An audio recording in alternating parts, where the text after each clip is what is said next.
puede medir el nivel de su fe.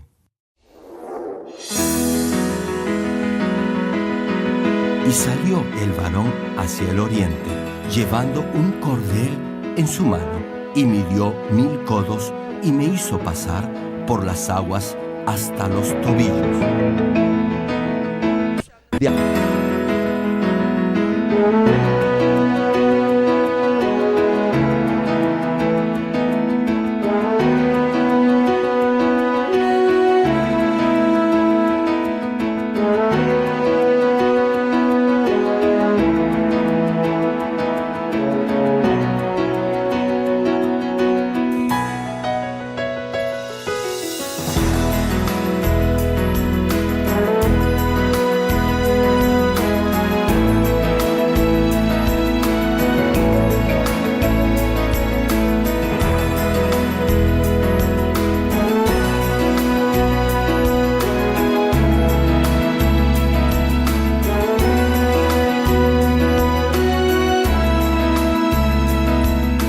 Amados hermanos, esperamos que a través de esta serie de prédicas del connotado evangelista de renombre internacional, Reverendo Dr. Gerald Lee, logre alcanzar el nivel perfecto de fe para llegar a la Nueva Jerusalén.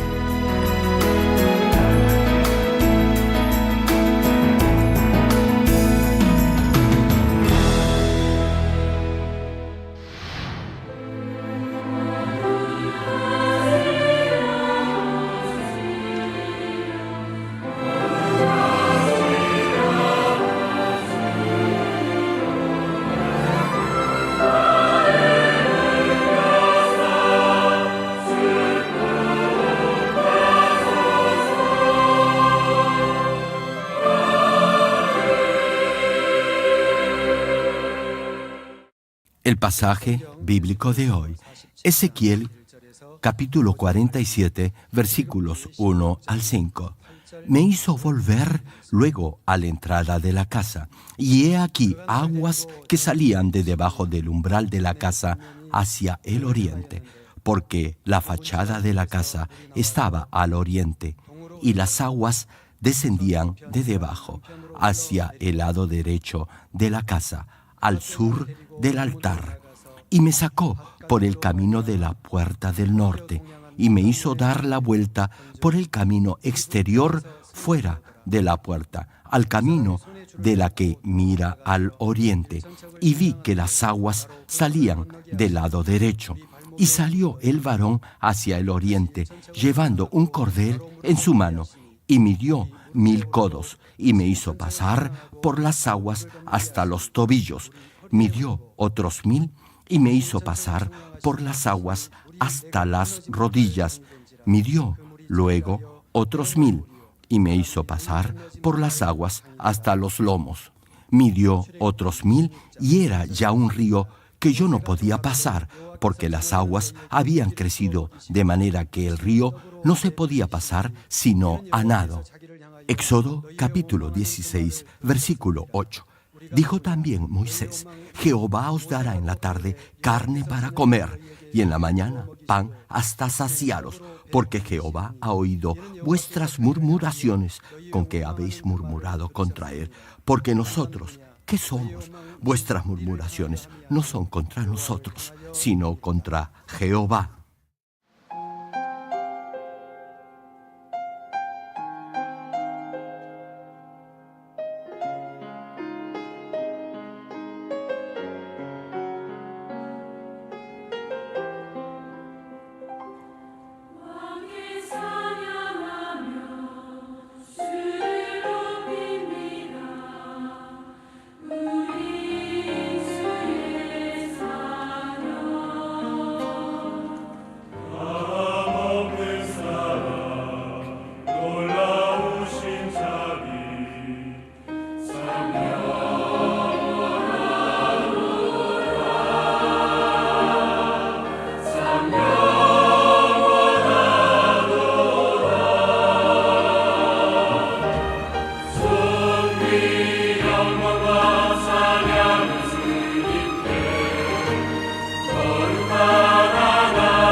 Amados hermanos en Cristo y estimado público, en la historia del pueblo de Dios podemos ver diversos personajes que han llevado a cabo el propósito que Dios había planeado para ellos.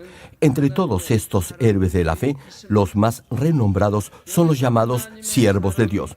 Son los siervos que Dios mismo ha llamado, ha escogido, ha capacitado y ha enviado, dando testimonio de su poder a través de ellos. Son aquellos que han mostrado señales, prodigios y milagros que solo Dios puede hacer, y han demostrado que Dios está con ellos. Patriarcas como Abraham, Jacob, José y el rey David, entre otros, han sido instrumentos para cumplir la providencia de Dios en su momento o época. Alrededor de ellos hubo dos clases de personas: los que amaron a Dios y llevaron a cabo el reino de Dios con esos siervos y que igualmente fueron bendecidos, y otros que los odiaron y se opusieron a estos hombres de Dios y que, en vez de ser bendecidos, estuvieron bajo maldición. Tal vez le resulte difícil comprender la actitud totalmente absurda de estos últimos. Sin embargo, algo que deberá recordar es que todos, de una u otra forma, pertenecemos a uno de estos dos grupos. Hermano, incluso hoy en día, Dios está llevando a cabo su providencia a través de estos siervos. Una pregunta: ¿a qué grupo pertenece usted? Estoy seguro que responderán que pertenecen al primer grupo, a aquellos que están al lado del siervo escogido y llamado por Dios. Asimismo, estoy convencido que también desean cumplir la providencia de Dios.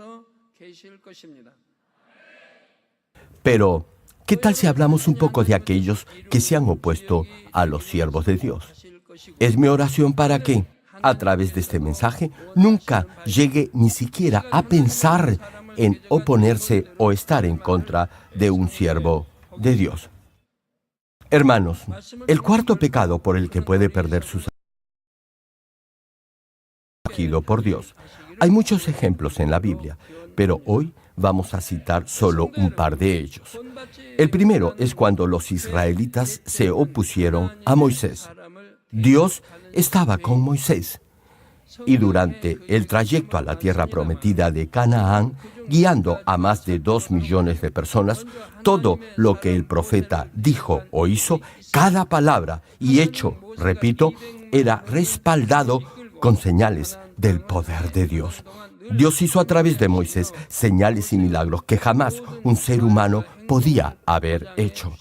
Cuando Moisés extendió su báculo, el mar Rojo se abrió en dos. Por su oración, Dios envió maná del cielo. Agua salió de una roca y el agua amarga se convirtió en agua dulce y potable. Moisés realizó infinidad de señales y milagros, y todo el pueblo pudo ver que Dios estaba con él. Aún así, apenas se enfrentaban a alguna dificultad o contratiempo, se quejaban y murmuraban del siervo de Dios. En el capítulo 16 de Éxodo, cuando el pueblo no tuvo alimento, se quejaron contra Moisés y Aarón. Y Moisés les dijo que su queja no era contra él, sino contra Dios. Repito, Moisés les dijo que no se quejaban contra él, sino contra Dios.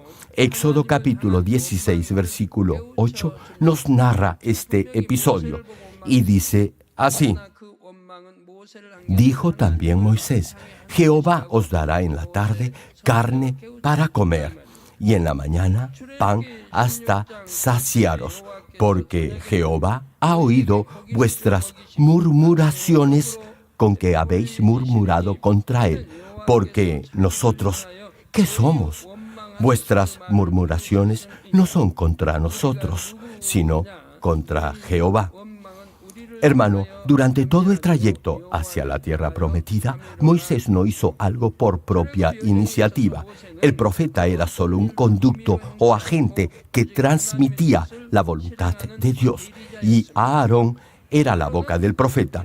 Por eso, al quejarse contra ellos dos, los israelitas estaban quejando contra Dios. Dios respondió algo similar cuando los hijos de Israel le pidieron al profeta Samuel que les pusiera un rey. En 1 de Samuel, capítulo 8, versículo 7, Dios le dice a Samuel lo siguiente: porque no te han desechado a ti, sino a mí me han desechado, para que no reine sobre ellos.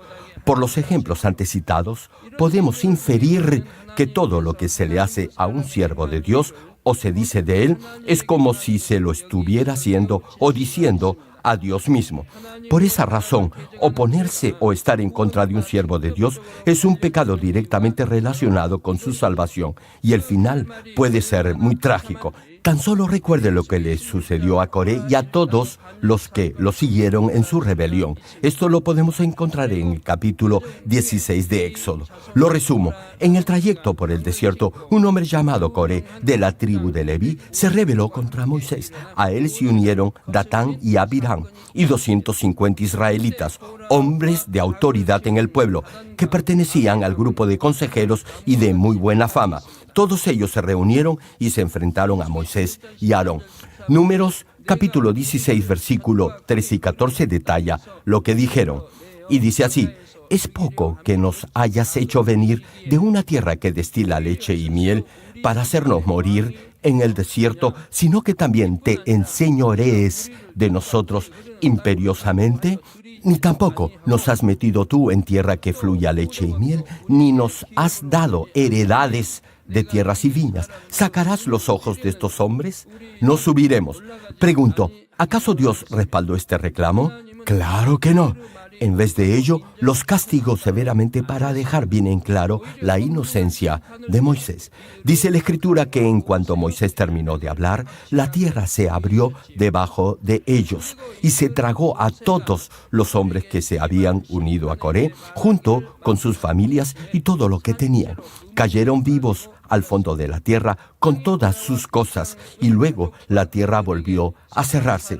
Así, dice la Escritura, fueron eliminados de entre los israelitas. Además, Dios envió fuego que mató a los 250 hombres que también habían tomado parte en la rebelión. Quizás se pregunte, ¿por qué Dios no les dio otra oportunidad para arrepentirse? Les digo por qué. Porque ya habían visto numerosas señales y milagros que Moisés había hecho. Sabían que Moisés era un siervo de Dios y que manifestaba el poder y la voluntad del Altísimo. Aún así, se rebelaron contra él. Esto quería decir que Satanás ya controlaba sus corazones y que ya no había posibilidad de arrepentimiento. Como Dios sabía que no podían arrepentirse de su pecado, incluso si les daba otra oportunidad, los castigó inmediatamente a fin que su pecado no se esparciera entre el resto del pueblo. Por este pasaje podrá comprender lo grave que es juzgar y oponerse al siervo de Dios y el trágico final que les espera a los que cometen este pecado. Asimismo, si este pecado sobrepasa cierto límite, no será un pecado que lo apartará de su salvación, sino que se convertirá en un pecado de muerte. Repito, la razón por la que Coré y los que estaban con él no tuvieron otra oportunidad para arrepentirse fue porque su maldad ya había sobrepasado el límite del arrepentimiento. Hermano, si alberga en su corazón esta clase de maldad, espero que ahora mismo se arrepienta de ello y corrija lo que tenga que corregir en su vida. Los exhorto a que extirpe esta raíz de maldad completamente de su corazón. Hermanos, desde ayer y hoy muy temprano, por la mañana, hemos sido bendecidos por Dios al darnos la oportunidad de ver diferentes clases y formas de luces de aurora. Incluso hubo una que parecía un parque de diversiones. Extraordinario, ¿verdad? Otros vieron luces que se asemejaban a peces, aves o palomas. Los colores de esas luces han sido realmente bellísimos. Es realmente impresionante la diversidad de formas que adoptan las luces de aurora. Debemos dar gracias a Dios por darnos esta clase de bendición. Sí, hermanos, debemos estar muy agradecidos a Dios por darnos esta clase de bendición. Les cuento algo. Cuando Dios me reveló del cielo y del infierno y me dijo que escribiera sobre ello, se me rompió el corazón. Había visto el infierno.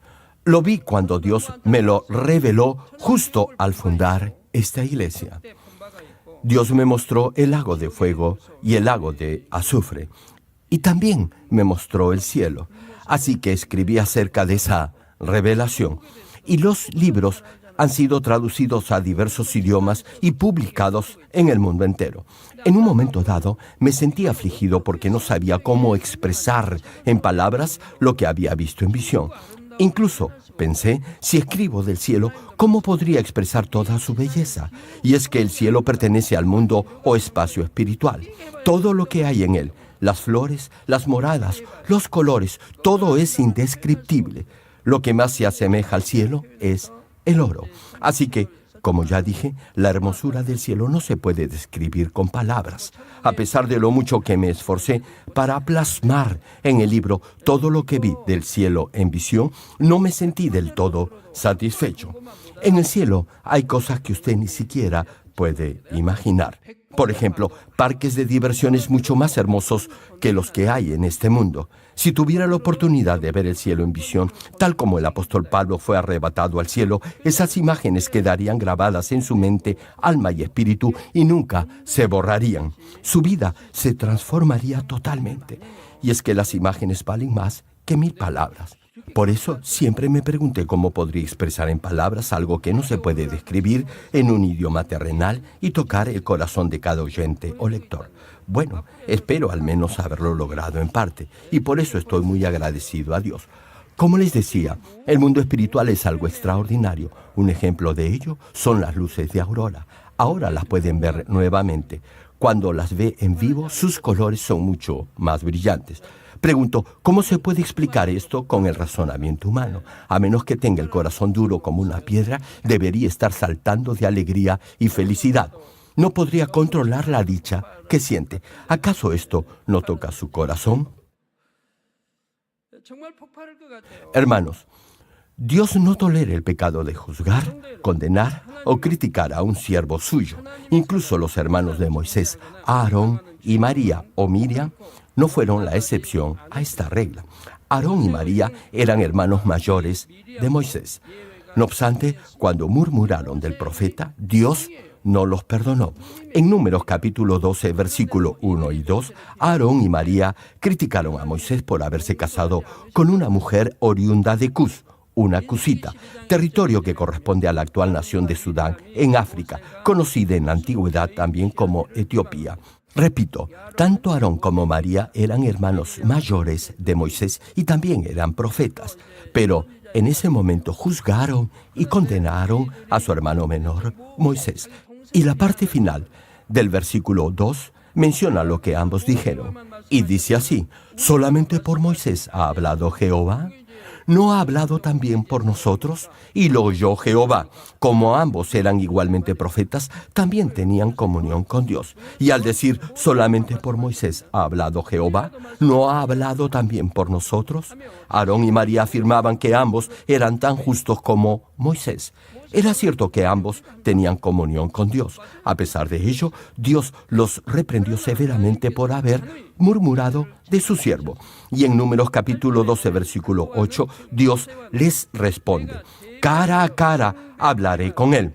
Es decir, con Moisés. Continúa el pasaje. Y claramente, y no por figuras, y verá la apariencia de Jehová. ¿Por qué, pues, no tuvisteis temor de hablar contra mi siervo Moisés?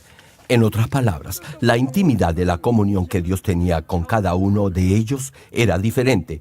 En ese momento, María contrajo lepra. ¿Se imaginan? La hermana mayor de Moisés con lepra. En ese tiempo, la lepra era señal de estar bajo maldición de Dios. Por eso, podemos concluir que murmurar de Moisés fue, para Dios, un grave pecado que llegó a influir en la salvación de María. En esa época era difícil, si no imposible, sanar de la lepra.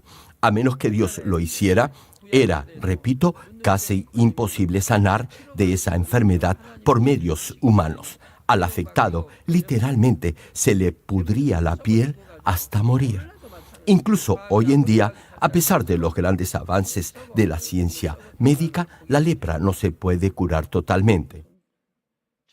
No obstante, Dios ha sanado de esa terrible enfermedad a muchos de los que han venido para que ore por ellos. Recuerdo que casi al inicio de esta iglesia llevé a cabo una cruzada de sanidad en mi pueblo y un leproso asistió. Ustedes saben que la gente rechaza a los que padecen esta enfermedad. Esta persona vivía en una especie de casucha o choza. Apenas se enteró que iba a haber una cruzada de sanidad, se envolvió en una manta y vino al lugar de la campaña. Se sentó al fondo, escondiéndose de todos los asistentes. Yo ni siquiera oré por él personalmente. Todo lo que hizo fue recibir por fe la oración que hice desde el estrado y Dios lo sanó. Sí, sanó de la lepra. Hay una diaconisa que habló con él para tomar su testimonio. Ella vio todo lo que pasó y lo recuerda muy bien. Repito, no impuse mis manos sobre él, tan solo recibió la oración que hice desde el púlpito y sanó de la lepra. Lo mismo sucede con el SIDA, el cáncer o cualquier otra dolencia terminal. Volviendo a Aarón y María, ambos se arrepintieron en el momento en que Dios los reprendió y Dios, debido a la intercesión de Moisés, los perdonó y sanó a María de la lepra. Amados, veamos el caso del rey David, otro gran siervo de Dios. Alrededor de él hubo gente que conspiró contra el rey y tuvieron un trágico final. Recuerdan, su propio hijo se había rebelado contra él y lo había depuesto.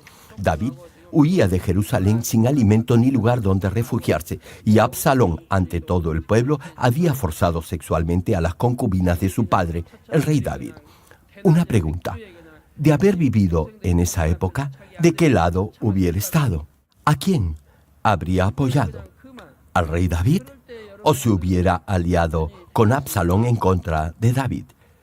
Si están aquí, es porque hubieran elegido estar al lado de David. Hermanos, los que se opusieron y conspiraron contra el rey David tuvieron, repito, un trágico final. El rey Saúl es un claro ejemplo de esto. Se opuso al siervo de Dios, no solo a David, sino también a otros, y su final fue desastroso y horrible. Antes de ser rey, Saúl aparentaba ser humilde. Jamás hubiera imaginado ser rey de Israel. Sin embargo, debido a la maldad que había en su corazón, se volvió tan arrogante y prepotente que incluso Samuel, quien lo había ungido, le tenía temor.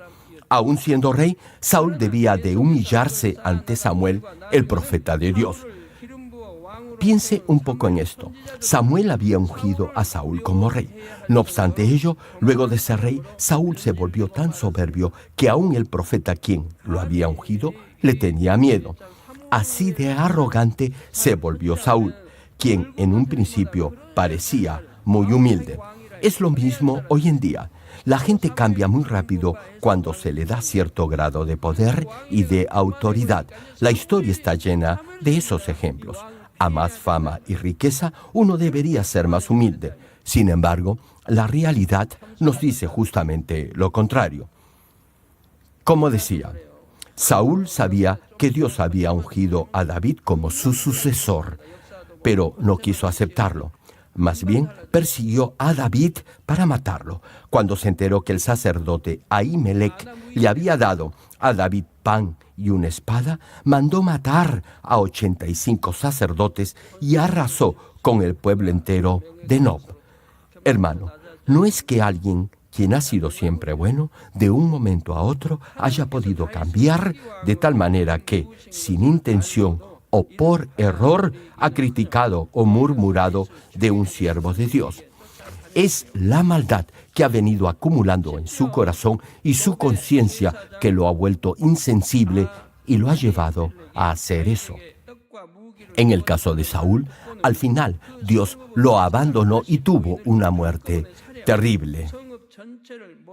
Perdió en la batalla contra los filisteos y se suicidó.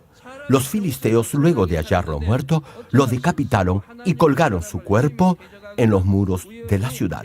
De esta forma tan miserable murió el rey de la nación de Israel.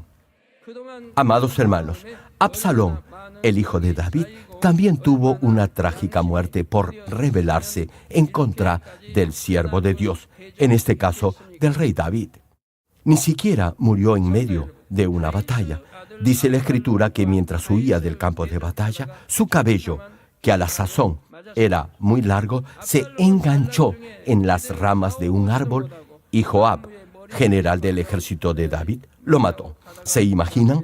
Tenía tal cantidad de cabello que al enredarse en las ramas de un árbol no pudo librarse y Joab, al escuchar sus gritos pidiendo ayuda, vino y lo mató. Ni siquiera por ser hijo del rey se libró de la muerte por oponerse al siervo ungido de Dios. Recuerde, hermano, Dios no toma a la ligera que alguien hable mal, murmure o se oponga al siervo a quien Dios ama.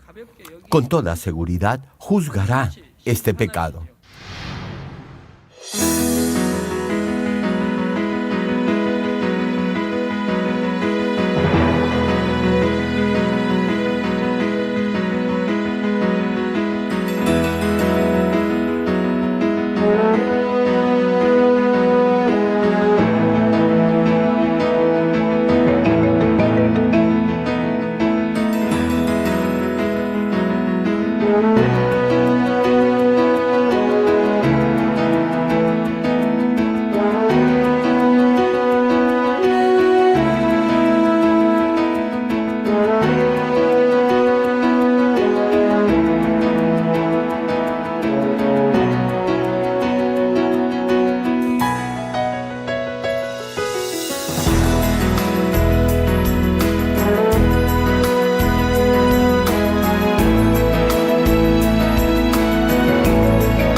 Hermanos, cuando David huía de Jerusalén debido a la rebelión de Absalón, un siervo de la casa de Saúl, de nombre Simeí, maldijo al rey. Lo insultaba y le aventaba piedras.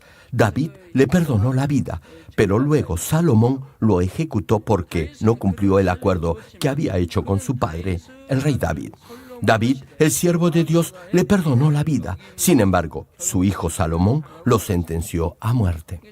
Tal vez se pregunte, ¿qué pasó con Mical, la primera esposa del rey David? El día que se traía el arca del pacto a la ciudad de David, el rey estaba tan feliz que danzó delante de Dios. El mismo hecho de traer el arca a Jerusalén significaba que Dios iba a morar en la ciudad. Repito, David estaba tan feliz que danzó ante Dios y se regocijó danzando ante el arca de Dios.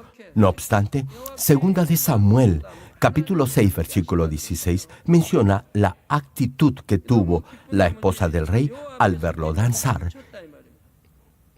Y dice así: cuando el arca de Jehová llegó a la ciudad de David, aconteció que Mical, hija de Saúl, miró desde una ventana y vio al rey David que saltaba y danzaba delante de Jehová, y le menospreció en su corazón. En otras palabras, Mical no solo miró con desprecio a David, sino que incluso se atrevió a faltarle el respeto de palabra. Segunda de Samuel, capítulo 6, versículo 20, nos narra este episodio. Dice así: volvió luego David para bendecir su casa, y saliendo Mical a recibir a David, dijo: «Cuán honrado ha quedado hoy el rey de Israel, descubriéndose hoy delante de las criadas de sus siervos, como se descubre sin decoro un cualquiera». Hermano, como rey, David, se suponía, debía guardar ciertas reglas de protocolo. Sin embargo, no lo hizo así. David danzó enfrente del pueblo, delante de su esposa y, sobre todo, ante Dios. Repito, cuando el arca de Jehová de los ejércitos entró en la ciudad, David estaba tan gozoso y feliz que danzó ante el pueblo porque Dios iba a morar permanentemente en su ciudad. Y Mical lo criticó y menospreció. Por eso, algo parecido sucedió en el servicio de inauguración de una iglesia filial. Yo no pude asistir al evento y se invitó a un renombrado pastor para que ofreciera el culto inaugural. Durante el tiempo de alabanza, un hermano tocó la guitarra. Luego de eso, este pastor calificó a la iglesia como herética. Dijo que alabar a Dios acompañado de una guitarra era algo herético. ¿Se imaginan, hermanos, qué tal ignorancia espiritual? Me pregunto, ¿qué hay de malo en alabar a Dios tocando una guitarra? ¿Acaso no han leído la Biblia? En las Escrituras podemos ver que había músicos que alababan a Dios con pandero y salterio. En la época del rey David se estableció un coro de miles de personas vestidos con túnicas sagradas para alabar la magnificencia de Dios. Retomando el tema, incluso la primera esposa de David, Mical, estuvo bajo maldición por haber insultado a su esposo. Segunda de Samuel, capítulo 6, versículo 23, menciona la maldición que cayó sobre Mical. Y dice así: y Mical, hija de Saúl, nunca tuvo hijos hasta el día de su muerte. Como criticó a David, el siervo de Dios, cayó una maldición sobre la vida de Mical. Hubo una razón por la que no tuvo hijos. ¿Recuerdan por qué alguien se vuelve estéril? Es una atadura con un antepasado. También hay una razón cuando un bebé nace con alguna discapacidad. En ese tiempo, una mujer infértil era vista como alguien que estaba bajo maldición de Dios y además era despreciada por la comunidad. A través de estos ejemplos bíblicos, Dios nos hace ver lo detestable y grave que es para Él si alguien juzga, murmura o insulta a un siervo suyo. Hermanos, si no sabe estas cosas, podría decir algo negativo sin saberlo. Ahora ya lo sabe. Y tendrá mucho cuidado de no hacerlo. Por eso se los enseño, así no cometerá este grave pecado de muerte. Amados, si bien es cierto que no deberá cometer pecado alguno, en especial deberá cuidarse de no juzgar o condenar a un siervo de Dios. El juzgar y condenar corresponde únicamente a Dios. Le preguntó, cuando habla con sus compañeros de trabajo o algún vecino, ¿cuántas veces ha juzgado y condenado a su prójimo? Es decir, al presidente de su país, a los políticos, policías, congresistas, al que vende verduras en la esquina, a su vecina que habla mucho, etc. Hermano, una vez que juzga a alguien, ya lo habrá condenado. Preguntó, ¿no hace esto a menudo? Hay quienes incluso les gusta escuchar cuando se critica y se habla mal de otros. Les digo algo, hermanos. Sé que muchos de ustedes juzgan, critican y murmuran de otros. Y lo hacen con frecuencia. Incluso lo hacen cuando hablan conmigo. En medio de la conversación, hay algunos que me interrumpen y me dicen que no entiendo lo que me están diciendo o que lo que digo no es correcto. Me interrumpen sin dejarme terminar lo que quiero expresar. Sacan una conclusión sin ni siquiera escuchar lo que tengo que decir. Al menos deberían dejarme expresar en forma completa la idea que quiero transmitir. En vez de ello, juzgan inmediatamente lo que aún no he terminado de expresar. Muchos de ustedes tienen esa mala costumbre, critican a otros. Eso levantará un muro que los separará de Dios e impedirá que Él responda sus peticiones. Hay otros que no bien empieza la prédica, ya le están criticando porque no están de acuerdo con el mensaje. Si hace eso, no crea que Dios responderá sus oraciones. Hermanos, solo Dios tiene el derecho a juzgar. Ningún ser humano puede condenar a otro. Por eso, la Biblia específicamente prohíbe que juzgue y condene a su prójimo. Nos dice que no somos jueces y que solo hay un juez que es Dios, el dador de la ley. Hermano, el ser humano es una simple criatura y se quiere irrogar la autoridad de Dios al juzgar, criticar y condenar a otros. Esto es el colmo de la arrogancia. Repito, juzgar solo le corresponde a Dios. Volviendo a David, David estaba huyendo de su hijo Absalón y Simei le gritaba que Dios lo estaba castigando por haber destruido la casa de Saúl, es decir, estaba juzgando y condenando al rey. Y a pesar que David no había tenido culpa alguna en eso, aún así Simei decía que Dios lo estaba castigando.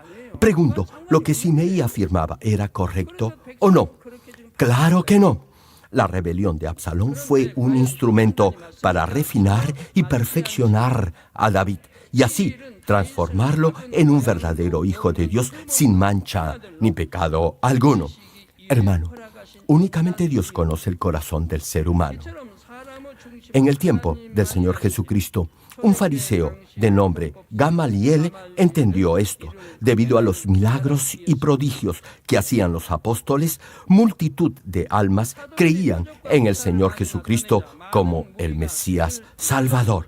En ese momento, los principales líderes religiosos judíos tuvieron celos de los apóstoles. Los mandaron encarcelar e incluso intentaron matarlos. En ese momento, Gamaliel, quien era un connotado líder fariseo, los instó a que actuaran con cautela, que fueran prudentes en esa particular situación.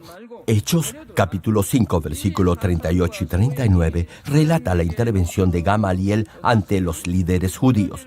Y dice así: y ahora os digo, apartaos de estos hombres y dejadlos, porque si este consejo o esta obra es de los hombres, se desvanecerá. Mas si es de Dios, no la podréis destruir. No seáis tal vez hallados luchando contra Dios. Hermano, esta es la forma en la que reaccionaría alguien que tiene temor de Dios. No aceptaría ni estaría de acuerdo con otros que juzgan y condenan. Gamaliel trazó una línea divisoria muy clara entre lo que era correcto de hacer de lo que no lo era. Es decir, si tales milagros y señales eran producto de un hombre, su influencia desaparecería, pero si venían de Dios, no podrían destruirlas. Por eso, Gamaliel dijo que no se debía juzgar ni condenar a otros solo porque no seguían su misma doctrina. Aún así, los demás líderes judíos terminaron juzgando y condenando a otros. Desde luego, podrá haber casos en los que algunos que se dicen siervos de Dios cometan pecados evidentes y no obedezcan la voluntad de Dios. No obstante, y a pesar de ello, deberá dejar todo en manos de Dios. Dios se encargará de juzgar a los pastores y ancianos porque ellos han sido ungidos en el nombre de Dios y del Señor.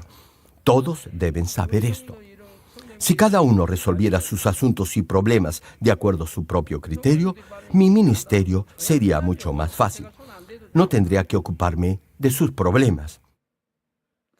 Sin embargo, yo no lo he permitido.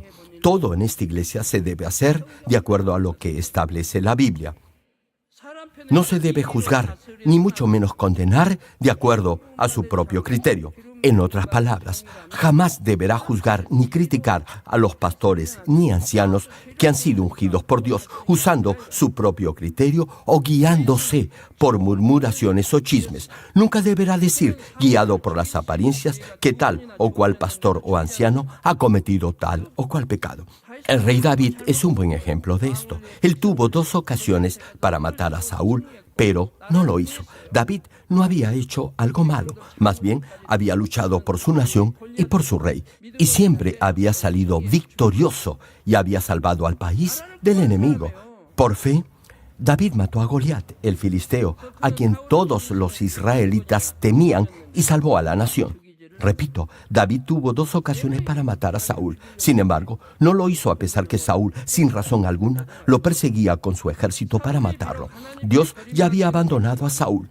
No obstante, David tuvo mucho cuidado de no juzgar a su discreción al rey que había sido ungido por Dios. David creía que el derecho para juzgar y castigar al rey Saúl le correspondía únicamente a Dios. ¿Saben por qué? Porque Saúl había sido ungido como rey de Israel en el nombre de Jehová de los ejércitos, del Dios omnipotente. Al igual que los pastores y ancianos en esta iglesia, todos ellos han sido ungidos y nombrados por Dios.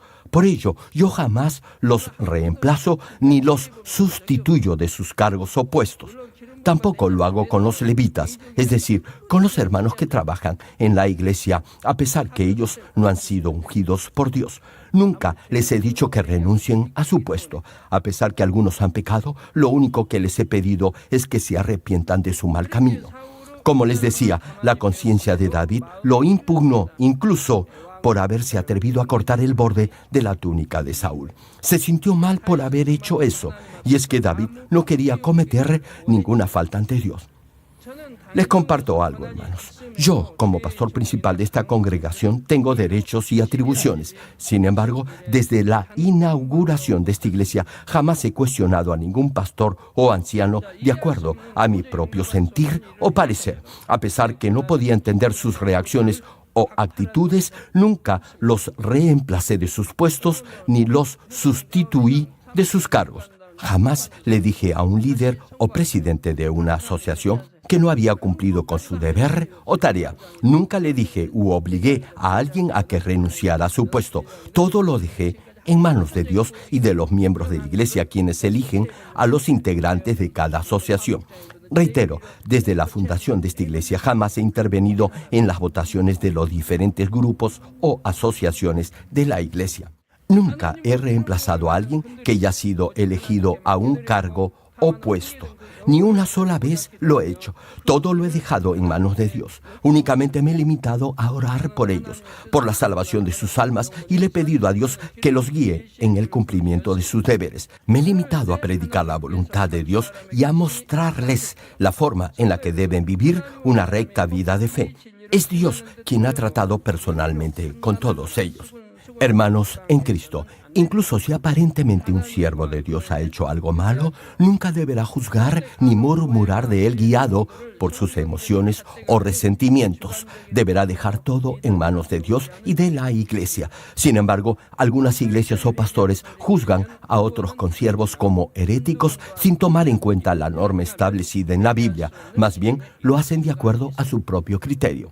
Ahora bien, si se arrepienten y dejan de juzgar, podrán ser salvos. No obstante, si continúan condenando y juzgando, llegará un momento en el que ya no podrán arrepentirse. Es decir, enfrentarán la muerte eterna sin tener la oportunidad de arrepentirse, tal como sucedió con Coré y con los que conspiraron con él. Además, si juzga a un pastor o a una iglesia donde se manifiestan milagros y señales del poder de Dios, eso será como blasfemar contra el obrar del Espíritu Santo. Por eso, debe tener mucho cuidado. Las señales, prodigios y las manifestaciones del poder de Dios se llevan a cabo porque el Espíritu Santo obra. Así que, si juzga, condena, murmura o se burla de esos milagros, ya habrá cometido el pecado de blasfemar contra el Espíritu Santo. ¿Recuerdan este episodio? Ananías y Zafira vendieron su propiedad y prometieron entregar a la iglesia el importe total producto de dicha venta. Sin embargo, luego pensaron que tal vez estaban dando mucho a la iglesia, así que decidieron quedarse con la mitad del dinero y dar la otra mitad. Así que fueron donde Pedro y le dieron el 50% del monto total de la venta. Ahora bien, ¿qué les dijo Pedro? Les dijo que le habían mentido al Espíritu Santo. No les dijo que le habían mentido a él, sino al Espíritu Santo. ¿Saben por qué? Porque Pedro era el siervo ungido por Dios. Pedro hacía señales, milagros y prodigios por el poder de Dios a través del obrar del Espíritu Santo. Aparentemente la pareja había intentado engañar al apóstol, pero en realidad trataron de engañar al Espíritu Santo. Por eso murieron inmediatamente. Este es un pecado que los lleva a la muerte. Hermano, hay una gran diferencia entre cometer un pecado por el que puede perder su salvación y cometer un pecado de muerte. Mientras que por los primeros se podrá arrepentir, por los pecados de muerte no habrá posibilidad de arrepentimiento. Debe estar consciente de esto para que jamás cometa un pecado de muerte. Desde luego, si los nuevos creyentes que aún no conocen la verdad y no tienen entendimiento espiritual cometen esos pecados de muerte, Dios tal vez les pueda dar otra oportunidad para arrepentirse. Sin embargo, y en esto quiero ser muy claro, si usted ya conoce la palabra de Dios y ha recibido el Espíritu Santo y comete esos pecados, perderá su salvación. Más adelante les explicaré más en detalle este punto. Termino el mensaje. Amados hermanos en Cristo, en este pecado de oponerse o estar en contra de un siervo de Dios se esconde una gran maldad que es la causa de este pecado. Esta es la arrogancia. La razón fundamental por la que Saúl enfrentó esa terrible muerte fue debido a su arrogancia. Por su altivez desobedeció la palabra de Dios y se opuso al siervo de Dios. Y eso lo llevó a su trágico final. Oro en el nombre de nuestro Señor Jesucristo para que todos, como verdaderos hijos de Dios, se humillen ante la mano poderosa del Eterno y así reciban la mayor de todas las coronas en el cielo. Ahora, oremos todos juntos en voz alta meditando en el mensaje de hoy. Gracias, Padre, por tu amor y tu misericordia. Haz que la palabra que hoy he compartido se haga fe y vida en el corazón de todos tus hijos. Padre, ayuda a tus hijos a que no cometan ningún pecado de muerte ni ningún otro pecado que los pueda apartar de tu salvación. Así no habrá barrera alguna que los pueda separar de ti. Fortalécelos para que puedan vivir una vida cristiana recta y correcta, plena y llena de gozo, y así podrás responder a sus peticiones, dándoles la esperanza viva por llegar a la nueva Jerusalén. Guárdalos del enemigo y protégelos de todo mal. Bendícelos y prospéralos en todas las áreas de su vida. Gracias, Padre. He orado en el nombre de nuestro Señor Jesucristo. Amén.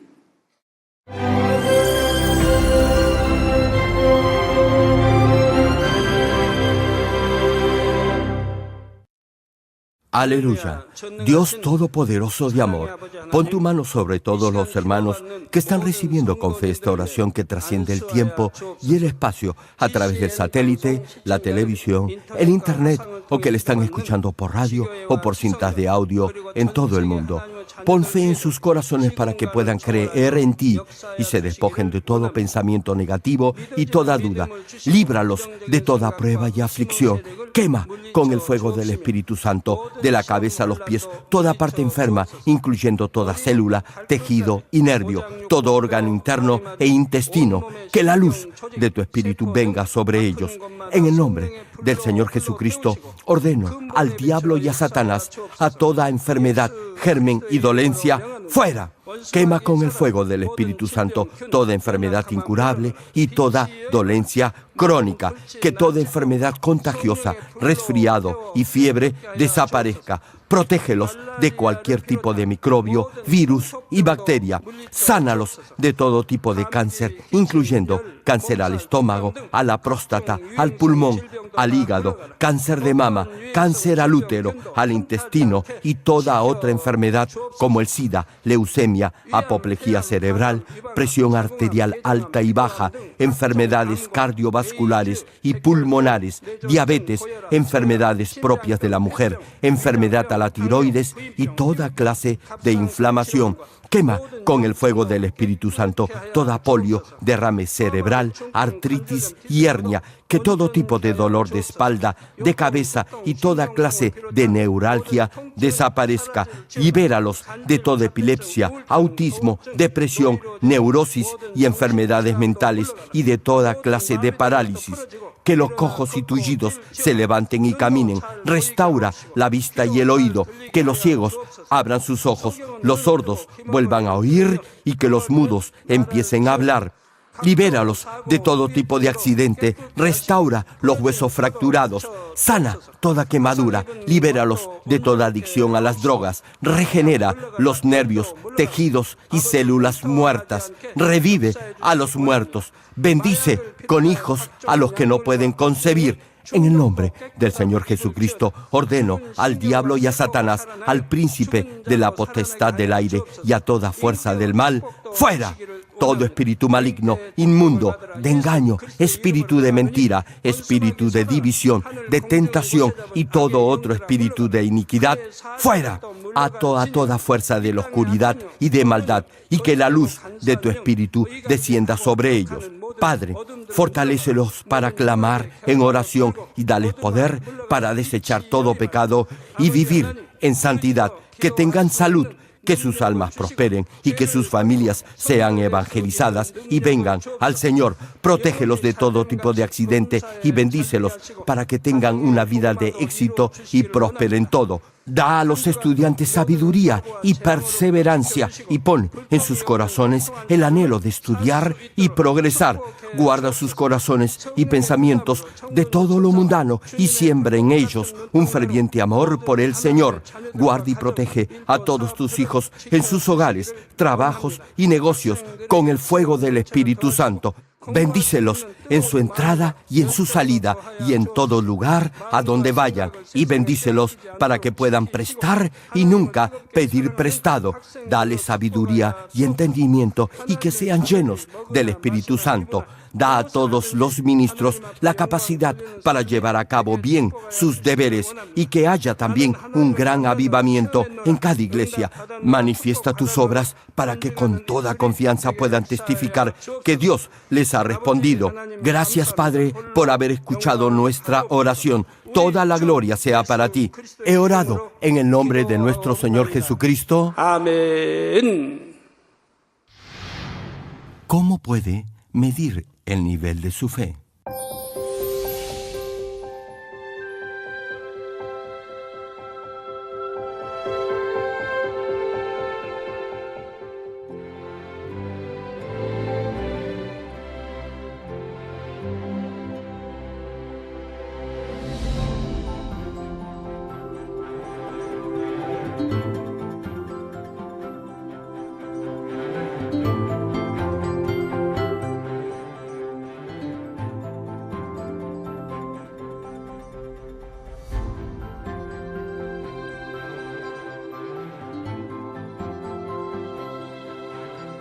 Amados hermanos, esperamos que a través de esta serie de prédicas del connotado evangelista de renombre internacional, reverendo Dr.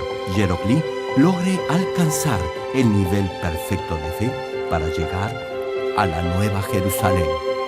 Ahora meditemos en la voluntad de Dios leyendo el pasaje bíblico de hoy. Me hizo volver luego a la entrada de la casa, y he aquí aguas que salían de debajo del umbral de la casa hacia el oriente, porque la fachada de la casa estaba al oriente, y las aguas descendían de debajo hacia el lado derecho de la casa al sur del altar. Y me sacó por el camino de la puerta del norte, y me hizo dar la vuelta por el camino exterior fuera de la puerta, al camino de la que mira al oriente, y vi que las aguas salían del lado derecho. Y salió el varón hacia el oriente, llevando un cordel en su mano, y midió 1000 codos, y me hizo pasar por las aguas hasta los tobillos. Midió otros 1000, y me hizo pasar por las aguas hasta las rodillas. Midió luego otros 1000, y me hizo pasar por las aguas hasta los lomos.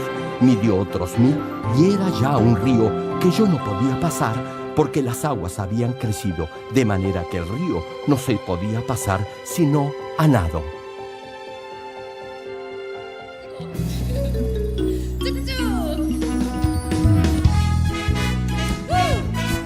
아름다운 물풀 친구들과 물고기 친구들과 함께 대화해요.